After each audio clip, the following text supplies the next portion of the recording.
आनंद जी काम कर लो भाई, चैट में पूछते रहते हैं तुम कहां से हो, है ना, पढ़ता कोई नहीं है। लिख दो, लिख तो दिया ये। रिकॉम्बिनेंट का मतलब जिसको डाउट है, देखो tall round is parental, dwarf wrinkle is parental. Tall के साथ रिंकल आना और राउंड के साथ ड्वार्फ आना, दैट इज रिकॉम्बिनेंट। यहां पे सिर्फ टॉल राउंड आए, टॉल राउंड और ड्वार्फ रिंकल, कोई रिकॉम्बिनेंट नहीं आया, इसलिए जीरो कर रहे हैं।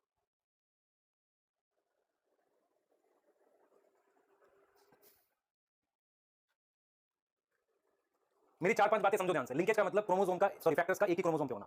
लिंकेज के कई केसेस हम लोग पढ़ाते हैं, तो सबसे पहले हम ये कहते हैं कि लिंकेज नहीं है, तो इंडिपेंडेंट असॉर्टमेंट होगी जो मेंडल के अकॉर्डिंग है, जिसमें पेरेंटल और रिकॉम्बिनेंट दोनों 50% 50% आते हैं। जब लिंकेज हो जाती है तो पेरेंटल जैसे बढ़ जाते हैं और रिकॉम्बिनेंट घट जाता है। पेरेंटल बढ़ के कितना चला गया 100, रिकॉम्बिनेंट घट के 0 पे आ गया। क्लियर?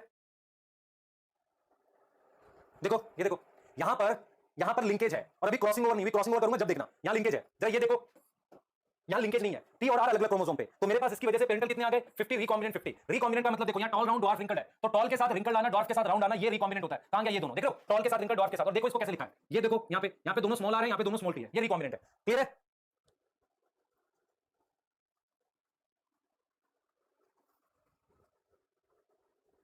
अभी और आगे आ रहे बेटा,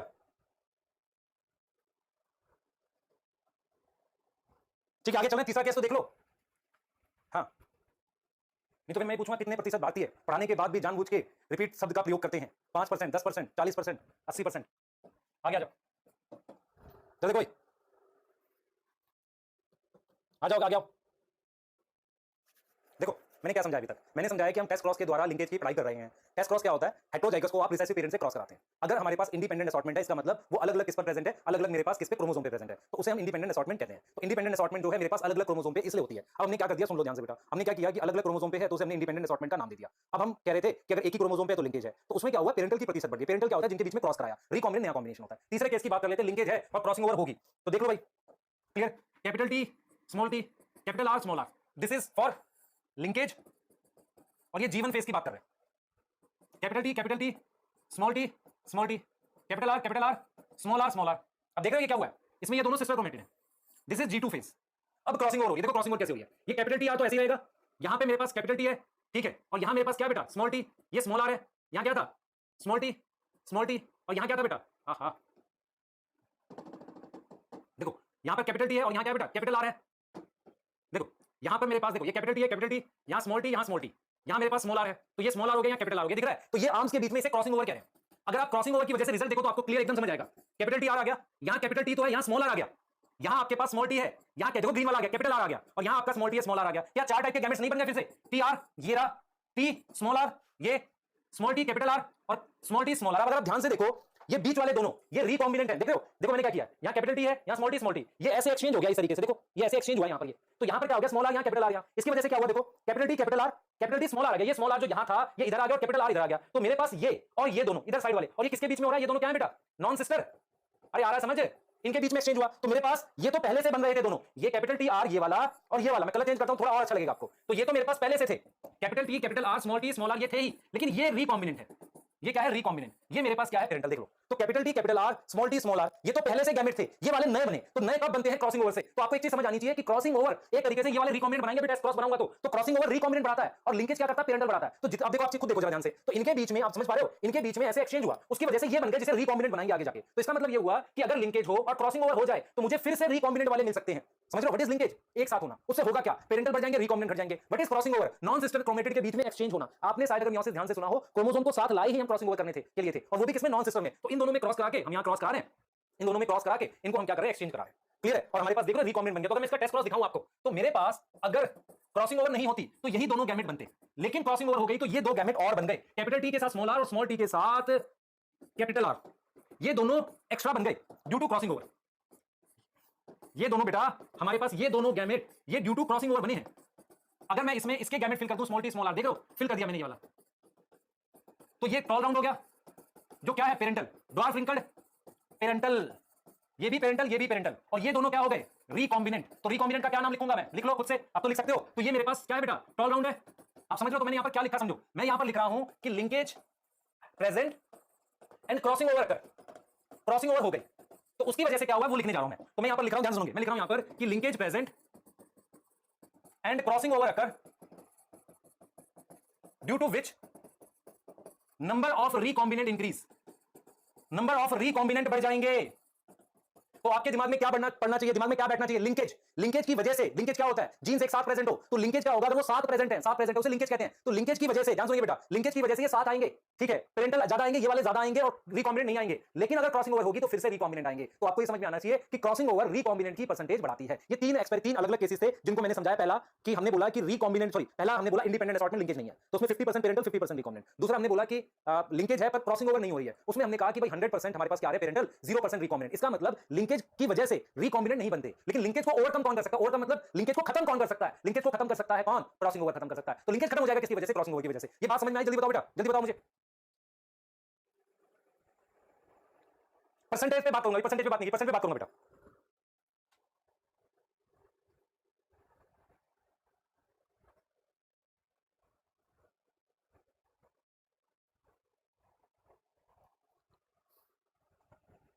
बेटा मेरी ऑब्जर्वेशन वाली बातें ध्यान से सुनो जिनको डाउट है। मैं सिर्फ आपको यह समझाने की कोशिश कर रहा हूं कि लिंकेज एक ऐसा इंटरेक्शन होता है जिसमें क्रोमोसोम पर फैक्टर साथ में होते हैं, उसकी वजह से पेरेंटल जैसे क्या होते हैं, बढ़ जाते हैं, रिकॉम्बिनेंट घट जाते हैं। रिकॉम्बिनेंट का अर्थ आपको समझ आना चाहिए, ठीक है? क्रॉसिंग ओवर क्या कर सकती है? रिकॉम्बिनेंट फिर से बढ़ा सकती है।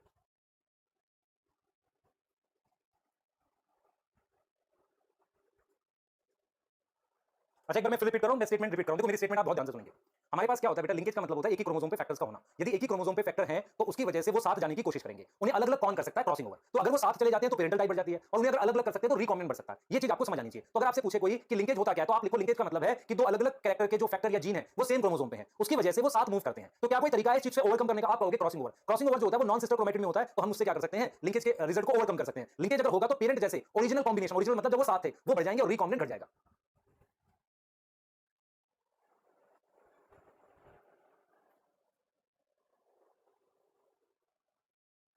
क्लियर है? जल्दी बताओ बेटा। नो लिंकेज और इसका रिजल्ट सेम नहीं है। मैं आपको बताऊंगा रिजल्ट सेम क्यों नहीं है। बहुत सारे बच्चों से मैं सवाल ये पूछ रहा हूं, एक तो इंडिपेंडेंट असॉर्टमेंट का केस था और एक ये केस है जिसमें क्रॉसिंग ओवर हो गया। रिजल्ट एक जैसा दिख रहा है। क्या रिजल्ट एक जैसा आता है? मैं आपको बताता हूं क्यों नहीं आता है, ध्यान से सुनना, क्लियर वो बताने जा रहा हूं।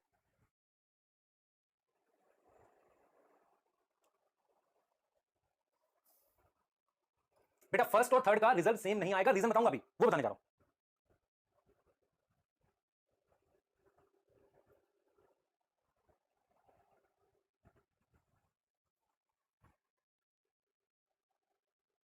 चलें आगे, चलें भाई चलें, बहुत है सही। अब मैं जो ऑब्जर्वेशन है उनको लिख रहा हूं, ध्यान से सुनेंगे। जो मैं पॉइंट्स लिख रहा हूं ऑब्जर्वेशन है, अब मैं आपको कुछ और क्लियर समझाने जा रहा हूं, ध्यान से सुनो बेटा। ऑब्जर्वेशन पे आ रहा हूं मैं,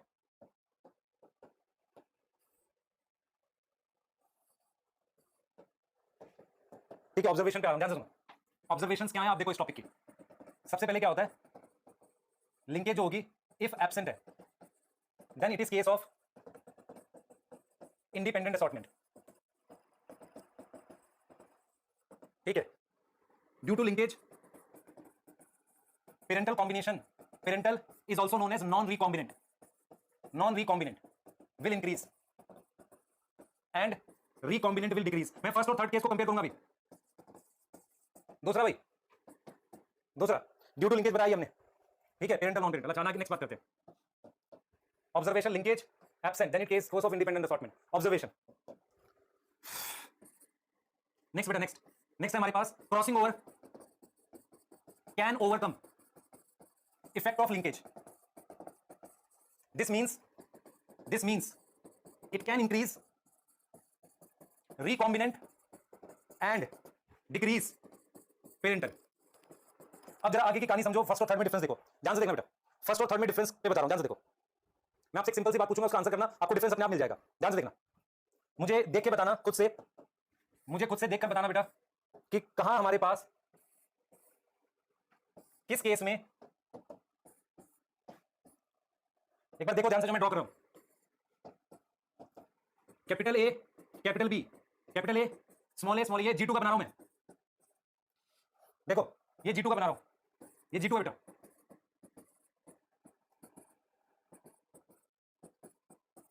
अब मुझे ध्यान से देख के बताओ इन दोनों में डिस्टेंस क्या है? डिस्टेंस ज्यादा है, इनमें क्या है? डिस्टेंस लेस है। Crossing over by chance event होता है। बाई चांस इवेंट का मतलब क्रॉसिंग ओवर में जैसे मैं ड्रॉ कर दूं, ऐसे आपको इस तरीके से ड्रॉ कर दूं, तो अगर मैं इस तरीके से ड्रॉ कर रहा हूं और मैं आपसे पूछ रहा हूं किसमें ज्यादा चांसेस है क्रॉसिंग ओवर के, देखो क्रॉसिंग ओवर तब होगा जब इसके और इसके बीच में एक्सचेंज होगा ऐसे, लेकिन यहां पर क्योंकि डिस्टेंस कम है, मान लो ये पार्ट इससे एक्सचेंज हो जाए पर कुछ बदलेगा तो नहीं, तो मैं आपको ये समझाने की कोशिश कर रहा हूं कि यहां डिस्टेंस ज्यादा है, यहां डिस्टेंस कम है। क्रॉसिंग ओवर इस बात पर निर्भर करता है कि लिंक जीन के बीच में कितना डिस्टेंस है। यदि डिस्टेंस ज्यादा है, आप समझो ध्यान से, यदि डिस्टेंस ज्यादा है, मोर इज डिस्टेंस, यदि दूरी ज्यादा है, देखो क्रॉसिंग ओवर में रिकॉम्बिनेंट तब बनेगा जब इन दोनों के बीच में ये कट लगे, ये वाला एक्सचेंज इन दोनों के बीच में से हो, तभी मेरे पास क्रॉसिंग ओवर होगी। लेकिन यहां पर क्योंकि ये डिस्टेंस बहुत कम है, इस वजह से इनके बीच से कट लगे कम चांसेस हैं। तो हम आपको ये समझाने की कोशिश कर रहे हैं कि crossing over is a random event, जो कट लगता है रैंडम तरीके से। यदि दूरी ज्यादा है तो चांसेस है कि इनके बीच में कट लग जाए, तो हम ये लिखेंगे more is distance, more chance of crossing over and hence more chance to form recombinant. ये बात समझ में आई कि नहीं आई? क्योंकि जितना दूरी होगी तभी तो कट लगेगा नॉन सिस्टम में। यहां देख रहे हो, लेस डिस्टेंस लेस चांस। तो आपको मैं यही समझाने की कोशिश कर रहा हूं, केस फर्स्ट तो ये है कि वह 100% चांस है कि रिकॉम्बिनेंट बनेगा ही, क्योंकि अलग अलग क्रोमोसोम पे हैं। लेकिन मेरे पास जो लिंकेज वाला केस होता है उसमें दूरी तय करती है, जितनी ज्यादा दूरी होगी उतने चांसेस होंगे क्रॉसिंग ओवर के, जितनी दूरी कम होगी उतने कम चांसेस होंगे, और इसी वजह से रिकॉम्बिनेंट का परसेंटेज वेरी कर जाता है। मतलब मेरे पास ऐसी मान लो ए और बी के बीच में 20% रिकॉम्बिनेंट आया और ए और डी के बीच में 40% आया, तो ए और डी का डिस्टेंस दूरी ज्यादा रही होगी, ऐसे सोचते हैं। तो ये वाली बात समझ में आई? जल्दी बताओ, जल्दी बोलो भाई साहब। भूपेंद्र कूद जाओ, मैं कहीं कह रहा कि नहीं अभी भी नहीं। अरे देख बेटा, दूरी क्रॉसिंग ओवर मतलब बीच में से कट लगाना है, जितनी ज्यादा, लास्ट वाली लाइन में रिपीट कर देता हूं, जितनी ज्यादा दूरी होगी, आप देखो ना, यही तो क्रॉसिंग ओवर सिखाया आपको। ये देख बेटा, ये देखिए क्रॉसिंग ओवर है, क्रॉसिंग ओवर ये पार्ट है, जितनी ज्यादा दूरी होगी लिंक जीन के बीच में उतने चांसेस बढ़ जाएंगे ना। अब देख यहां पर ये पार्ट है, जब हमने एक्सचेंज किया था, ये देखो ये दूरी है ना, इनके बीच में कट लगा है। अगर ये इतने पास होते तो कट कैसे लगता है बीच में से? ठीक है बेटा, कोशिश करो, देखो कैसे बता रहे हैं। सबसे पहले जोड़ने की कोशिश करो, और मैं ये बोलूंगा आपको कि बहुत सारे बच्चे जो हैं वो प्लीज इस लेक्चर को 2 बार देखना, ठीक है?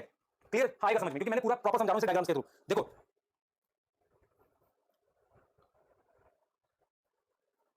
इधर देखो बेटा, जिनको नहीं आया बेटा उनके लिए फिर बता रहा हूं, क्योंकि आप सभी हमारे बच्चे हैं और हमें सबको बताना है, ठीक है? कोई बात नहीं, हाँ, हम हर तरह के बच्चों के पूरे साथ हैं और हमारा फर्ज है आपको समझाना, ठीक है? कोशिश करते हैं, ठीक है? चलो, बहुत है पेशेंस है। देखो ये ए और बी है बेटा, ये ए और बी है। क्रॉसिंग ओवर का मतलब होता है कि मेरे पास इन दोनों के बीच में एक्सचेंज करना, मतलब ये बी वाला पार्ट इधर आएगा और ये वाला, तो इसको कुछ ऐसे दिखाते हैं। आप देखो ध्यान से, ये वाला ऐसे कट लगा है, तो मान लो ध्यान से देखो, मान लो यहां मेरे पास ए आ गया और ये बी इसके बीच में से, यहां पे बी से कट लग गया, यहां स्मॉल ए है, यहां स्मॉल ए है, ये स्मॉल बी था, ये स्मॉल बी था। लेकिन अगर मान लो मेरे पास कुछ ऐसा केस होता, देखना इस चीज को, ये कुछ ऐसा होता, मैं आपको दिखाता हूं। मान लो कुछ ऐसा होता, कट लग रहा है इसमें, देखो ये ऐसा लग जाता है, ऐसे इस तरीके से आता, ये ऐसे आ जाता, और यहां पर आपका मान लो ये यहां ए होता और यहां बी होता, तो यहां ए है और यहां स्मॉल ए है, यहां स्मॉल ए है। अब ध्यान से देखना, यहां स्मॉल बी है, यहां स्मॉल बी, यहां स्मॉल बी, कट यहां लगाया ना, तो अभी भी ए सॉरी कैपिटल बी, तो अभी भी कैपिटल ए और कैपिटल बी साथ ही हैं, और स्मॉल बी साथ है, कट तो यहां लगाया जहां पर वो आई नहीं जीन। तो हम यही समझा रहे हैं आपको कि क्योंकि ये डिस्टेंस कम है, इसलिए चांसेस है कि एक्सचेंज नहीं होगा। इसलिए कहते हैं कि क्रॉसिंग ओवर किस बात पे निर्भर करता है? Crossing over distance between two linked gene के बीच पे निर्भर करता है। क्लियर है? फिर से बताओ। हाँ, जस्टिन बीबर ओपी, कुछ भी लिखते हैं बेटा, बहुत ही सही।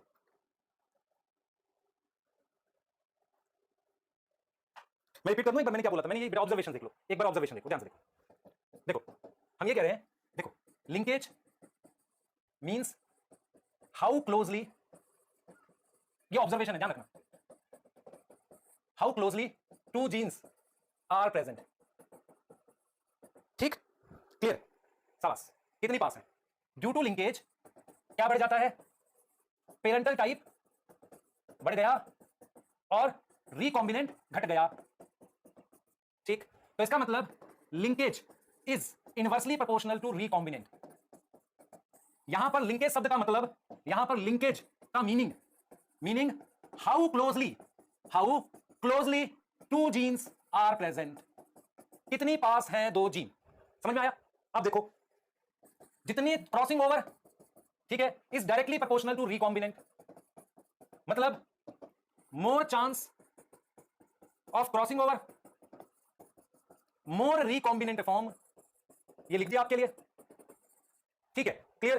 तो इस वजह से ऐसा भी हो सकता है, linkage is inversely proportional to crossing over, तो लिंकेज को कम करेगा कौन? क्रॉसिंग ओवर, और जितनी पास होंगी उतने चांस कम होंगे क्रॉसिंग ओवर के। इस तरह की बात में कोई डाउट है? बता दो,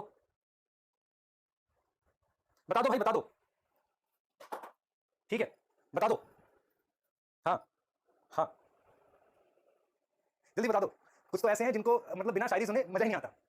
हाँ, एक मैं भी सुना दूंगा, लेकिन लास्ट में कब? जब सिलेबस खत्म हो रहा होगा। हाँ, ठीक है, पढ़ाई करो, ठीक, ये ऑब्जर्वेशन करो बेटा।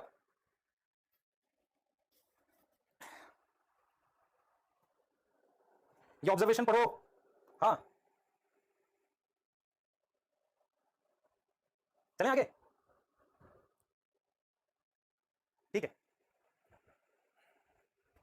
नहीं बोलूंगा नहीं मैं, तुम लोग इसको क्या करोगे, कहीं डाल दोगे और बहुत ही खतरनाक बात हो जाती है। चलो पढ़ाई करेंगे बेटा, जो जाता नहीं है मतलब हमारे सही बात, ठीक है चलो। इधर देखो बेटा, क्लियर है, चलो अभी ऑफ नहीं, थोड़ा सा और पढ़ाऊंगा 5-7 मिनट। फिजिक्स की क्लास है तो कोई बात नहीं, ले लेना फिजिक्स की क्लास, पहले हमारी तो ले लो। आगे देखो बेटा, आगे देखो जो मैं बताने जा रहा हूँ। देखो हमारे पास क्या है, आपको मैं कुछ चीजें समझा रहा हूँ कि अभी भी मुझे इस बात का जवाब नहीं मिला कि पहले और तीसरे केस में क्या अंतर था। ध्यान से सुनना, मैं जो आपको बताऊंगा। मैं आपको ये सारे पॉलन मदर सेल है, मान लो देखो ये एक एंथर है जिसका जीनोटाइप ये है, ध्यान से देखना, जिसका जीनोटाइप ये है, लिंकेज है इसमें। तो पॉलन मदर सेल होता है ना पीएमसी, जिसमें मियोसिस होती है, देखना ध्यान से, capital T capital R, capital T यहाँ small T small T, small are small are small R, ऐसे है। तो ये सारे पॉलन मदर सेल है। मैं आपको सिर्फ ये बताना चाह रहा हूं कि क्यों पहला और तीसरा केस अलग अलग होगा, रीजन बता रहा हूं। देखो ये सारे पॉलन मदर सेल हैं जिनमें क्रॉसिंग ओवर होगी। मान लो मैं आपको कहता हूं कि ऐसे पॉलन मदर सेल जैसे ये वाला है, इन पॉलन मदर सेल इन दोनों में मान लो, जैसे मान लो इसमें क्रॉसिंग ओवर हुई तो इसमें मेरे पास 4 गैमेट बन गए। इसमें अगर क्रॉसिंग ओवर हुई तो मेरे पास 4 गैमेट बन गए। मान लो इसमें भी 4 बन गए, इसमें भी 4 बन गए, और इसमें भी 4, इसमें भी 4, अलग अलग टाइप के। लेकिन अगर इनमें क्रॉसिंग ओवर नहीं हुई तो सिर्फ पेरेंटल टाइप के बने। मैं आपको कहता हूं कि मान लो आपके पास 100 पॉलन मदर सेल है, 100 पॉलन मदर सेल से 400 पॉलन ग्रेन बनेंगे। मान लेते हैं कि किसी 200 में क्रॉसिंग ओवर हो जाए तो क्रॉसिंग ओवर, सॉरी, हमारे पास टोटल कितने पॉलन मदर सेल है, 100 पॉलन मदर सेल है, जिसमें से 50 में क्रॉसिंग ओवर हो गई तो मुझे बताओ टोटल बनेंगे 200 पॉलन, जिसमें 100 पेरेंटल होंगे और 100 होंगे रिकॉम्बिनेंट, क्योंकि क्रॉसिंग ओवर हो गई। लेकिन अगर 50 में क्रॉसिंग ओवर नहीं हुई क्योंकि बहुत ही पास थे, तो इस वजह से जो 200 पॉलन बने वो 200 के 200 पेरेंटल होंगे। आप समझो, तो क्या पेरेंटल की संख्या बढ़ नहीं गई, 100 और कितने हो गए 200, तो 300 पेरेंटल हो गए, 100 रिकॉम्बिनेंट, मतलब 100 पॉलन मदर सेल से 400 पॉलन बनेंगे, जिसमें से क्या हुए, सिर्फ 100 रिकॉम्बिनेंट आए, क्योंकि 50 में क्रॉसिंग ओवर हो पाई थी। और क्रॉसिंग ओवर किस बात पे निर्भर करती है, दूरी पे। तो जितनी अधिक दूरी होगी उतनी क्रॉसिंग ओवर हो जाएगी, जितनी किताब से दूरी रखोगे उतनी पढ़ाई कम हो जाएगी। ये चीज समझो। तो अपनी पढ़ाई को अपने किताब और अपने गोल से चिपका के रखो, क्रॉसिंग ओवर नहीं होगी, नया कुछ बन जाएगा जिसे रिकॉम्बिनेंट कहते हैं। तो हम यहां पर ये समझा रहे हैं क्योंकि मियोसिस कहां होती है, गैमेट बनाने के लिए होती है। तो 100 पॉलन मदर सेल से 400 पॉलन बनने थे, 50 में क्या हुई, क्रॉसिंग ओवर हुई, तो 200 पॉलन में से 100 पेरेंटल 100 रिकॉम्बिनेंट, 50 में नहीं हुई तो 100 के 100 पेरेंटल। तो आप देख रहे हो कैसी कहानी, सॉरी 200 के 200 के आगे पेरेंटल, तो आप देखो अगर टोटल करो तो क्या बनेगा। तो इसी वजह से पेरेंटल हमेशा, समझो ध्यान से, देखो पेरेंटल कितना भी कमाएगा तो 50% तो आना ही है, और रिकॉम्बिनेंट कितना भी ज्यादा आएगा। देखो मैं कहता हूं बोलते बोलते हो गया, मान लो 50 में क्रॉसिंग हुई, कितने बने 200, अगर 50 में क्रॉसिंग हुई तो ये दोनों बराबर आ रहे हैं ना। तो अगर रिकॉम्बिनेंट की हाईएस्ट वैल्यू 50% है, पेरेंटल की लोवेस्ट वैल्यू 50 है, समझो ध्यान से, इसका मतलब मेरे पास एक रेंज होती है कि पेरेंटल 50 से 100 के बीच में होते हैं और रिकॉम्बिनेंट 0 से 50 के बीच में होते हैं। रिकॉम्बिनेंट कब आता है 0%, जब बिल्कुल कोई क्रॉसिंग ओवर ना हो। याद करो इस बात को, कुछ समझ आ रहा है, जल्दी बताओ। अबे चुप, कोरोना नहीं हुआ करे, एक से एक बच्चे यार कोरोना करवा रहे मास्टर को, कोरोना नहीं हुआ बेटा। हाँ, हम क्या बोलना चाह रहे हैं, हम ये कह रहे हैं बेटा क्रॉसिंग ओवर, देखो एक चीज समझो ध्यान से, अब यहां से आपके दिमाग में ये बैठ जाना चाहिए कि पेरेंटल की लोवेस्ट लिमिट 50% है, this is lowest limit, and it can go up to 100%, this is highest limit. अब रिकॉम्बिनेंट जब इसकी लोवेस्ट होगी तो इसकी हाईएस्ट है ये, and it go up to 0 which is lowest limit. समझ रहे हो, ये होना चाहिए आपके दिमाग में। और मैं ये बोल रहा हूं, ध्यान सुना, मैं ये बोल रहा हूं कि मान लो ए और बी, इसमें 20% रिकॉम्बिनेंट आए और टी और क्यू में 30% रिकॉम्बिनेंट आए, तो क्या आप बता सकते हो किसके बीच की दूरी ज्यादा थी? मैं कहूंगा ए और बी के बीच की दूरी ज्यादा थी, क्योंकि ज्यादा रिकॉम्बिनेंट कहां आए, मेरे पास ए और बी के बीच में आए। पी और क्यू के बीच में मेरे पास क्या है बेटा, 30% रिकॉम्बिनेंट आए। ये बात समझने की है। तो मेरे पास ए और बी के बीच में 20% रिकॉम्बिनेंट आए, पी और क्यू के बीच में 30% रिकॉम्बिनेंट आए। तो जितनी अधिक दूरी होगी उतना ज्यादा रिकॉम्बिनेंट आएगा, पर दूरी अधिकतम 50% तक जा सकती है। कारण है उसका, क्योंकि 50% रिकॉम्बिनेंट मैक्सिमम लिमिट है, जब इतना दूर है कि दूसरे क्रोमोसोम पे है, जिसे इंडिपेंडेंट असॉर्टमेंट कहते हैं। तो highest value of recombinant is 50, minimum value is 0। वो इतने पास है कि क्रॉसिंग ओवर हुई नहीं, तो 0 रिकॉम्बिनेंट, इतने दूर है कि दूसरे क्रोमोसोम पे 50% रिकॉम्बिनेंट। तो minimum is 0, maximum is 50 for recombinant. Parental के लिए मिनिमम इज 50 इंडिपेंडेंट असॉर्टमेंट और मैक्सिमम इज क्या 100। क्या रॉन्ग, क्या रॉन्ग लिख दिया भाई, क्या रॉन्ग, रिकॉम्बिनेंट 50 हाईएस्ट है, लोएस्ट सही तो है, सही है बढ़िया। देखो इसीलिए हम क्या करते हैं बेटा, दो तरह की लिंकेज पढ़ाते हैं। एक पढ़ाते हैं, लास्ट चीज बता रहा हूं, कंप्लीट लिंकेज। इसमें क्या होता है, two gene is so closely, बहुत ही पास है, सो क्लोजली लिंक्ड, क्या होगा, पेरेंटल इज कितना, gene is so closely linked, parental is कितना 100% और रिकॉम्बिनेंट 0%। इसे कंप्लीट लिंकेज कहते हैं बेटा, समझ लो ध्यान से, इसमें कोई रिकॉम्बिनेंट नहीं आता। इनकंप्लीट लिंकेज वो होता है जिसमें क्रॉसिंग ओवर हो सकती है, क्या न कर, इनमें क्रॉसिंग ओवर ही नहीं होती, ठीक है। So closely linked, no crossing over, यहां लिख रहे हैं नो क्रॉसिंग ओवर, ठीक है, क्रॉसिंग ओवर नहीं होगी। तो इसमें क्या आएगा, पेरेंटल 50 से 100 के बीच में, मैं ऐसे लिखूंगा, देखो बेटा, मैं लिखूंगा पेरेंटल 50 से ज्यादा आएगा, 100 से कम, और रिकॉम्बिनेंट किससे ज्यादा आएगा, 0 से और 50 से कम आएगा, ऐसे लिख देंगे। ये इनकंप्लीट लिंकेज होता है, इसमें क्रॉसिंग ओवर होती है। ये कौन है भाई, मक्का टाइप के बच्चे जो ऑफ लिख रहे हैं, घर को चला जा भाई। हाँ ऐसा थोड़ी टाइम पास कर रहा हूं, पढ़ा रहा हूं। हाँ कुछ बदलाव की आवश्यकता है बेटा। क्रॉसिंग ओवर डिपेंड करती है दूरी पे, जितनी ज्यादा दूरी होगी उतने रिकॉम्बिनेंट बनेंगे, पर कभी भी 50% पार नहीं करेंगे। पी और एच, ये वाला कह रहे हो बेटा, इसमें मैंने क्या बताया था आपको, ये तो बताया था, ये बताया ना मैंने, कहा पी और क्यू में 30% रिकॉम्बिनेंट, यहां ज्यादा डिस्टेंस होगा और यहां लेस डिस्टेंस। चलो भाई खत्म करते हैं क्लास, क्योंकि ये तो टाइमिंग गलत हो गया हमारे साथ। हाँ हमें तो आदत है थोड़ा देर तक पढ़ाने की, मजा नहीं आया भाई आज तो, मजा नहीं आया। कल एक एक्स्ट्रा क्लास डालूंगा फिर इसकी, हाँ इसकी एक्स्ट्रा डालूंगा। ठीक है? हाँ, हाँ, ठीक है। अच्छा एरो रॉन्ग बता रहा है? अच्छा ये क्या है भाई, ऐसे लगा ले, क्या हो गया? ठीक है। चलो एनसीईआरटी वाला एक्सप्लेन करूंगा, लिंकेज खत्म नहीं हुआ पूरा, पर आपको मैक्सिमम समझा दिया, कॉन्सेप्ट समझ आ जाना चाहिए आज के बाद। ठीक है, आज मैंने कॉन्सेप्ट पढ़ाया, यदि आपको कम समझ आया तो कृपया दोबारा देखें, फिर कम समझ आए एक बार और देखें, फिर हमसे बात करें। कम से कम 2 बार कोशिश करने के बाद, प्रयासों के बाद ही बेटा जिंदगी में हमें क्या मिलती है, कामयाबी मिलती है। जो बच्चे बैठे रहते हैं, और वैसे मैंने बहुत सारे बच्चे देखे हैं जो थोड़ी देर फिजिक्स पढ़ के मन नहीं लगता, फिर केमिस्ट्री पढ़ते मन नहीं लगता, बायो पढ़ते हैं, 4 घंटे में कुछ भी नहीं पढ़ते। तो इसी वजह से कुछ आता नहीं, तो एक ही के साथ लड़ते रहो, जूझते रहो, शायद वो आ जाए, उसके बाद फिर आपको आने लग जाएगा। ठीक है, इसी बात के साथ क्लास को एंड करते हैं, नेक्स्ट क्लास में मिलेंगे, आगे का पढ़ेंगे, तो तब तक प्लीज पढ़ाई करिए। ठीक है, हो सकता है मैं कल एक एक्स्ट्रा लेक्चर डाल दूं। ठीक है बेटा, थैंक यू सो मच।